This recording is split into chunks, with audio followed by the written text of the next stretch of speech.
Please excuse my appearance. I tried to have a nap, but there's so much construction going on outside my house, I couldn't. But this is the part where Jason actually meets Medea. So just to recap, Jason and the Argonauts are on their quest to find the Golden Fleece and bring it back to Iolcus so he can overthrow his uncle who usurped his father. It's a big deal. Anyway, so Jason's gone from Iolcus all the way here, goes woo, woo, over to here, to Colchis where the Golden Fleece are. But before this, they had to get through the clashing rocks, which I assume is here in Istanbul.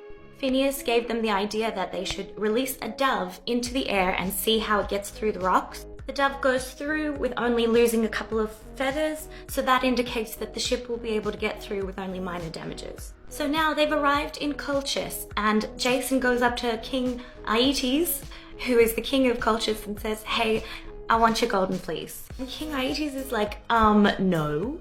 King Aeetes is like, you can't just come here and take my golden fleece. King Aeetes is like, you can't just take my golden fleece. That was a gift from this guy called Phrixus who rode a golden ram over to here. And then he's like, I tell you what, if you do these impossible tasks, I'll give you the golden fleece. So King Aeetes tells Jason what the impossible tasks are, and Jason's like, oh my god, that's impossible. And he's just ready to give up. But then Aphrodite and Eros, who is Cupid, they shoot Medea, the daughter of King Aeetes, with a love arrow. And Medea falls madly in love with Jason. And this is a really good thing for Jason because Medea is also a priestess of the goddess Hecate. So she knows how to do potions and stuff like that. Magic and sorcery. The first seemingly impossible task is to plow a field with fire-breathing bulls.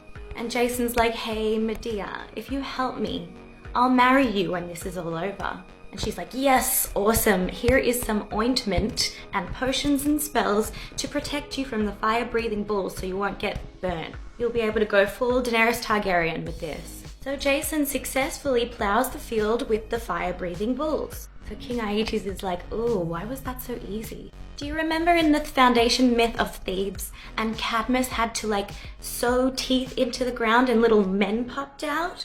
Well, that's the next task. Jason has to get dragon's teeth and sow them in the ground like seeds, knowing that out of these seeds or teeth, these men will pop out of the ground. They're called the Spartoi. So Jason does just that. He sows the teeth and out pop the men. But Medea told him that if he throws a rock in the midst of all of these armed soldiers popping out of the ground, they will just focus on each other and kill each other, and then there'll be none of them left. So that's exactly what he does. He throws a stone in, all the men start fighting and killing each other. Jason's like,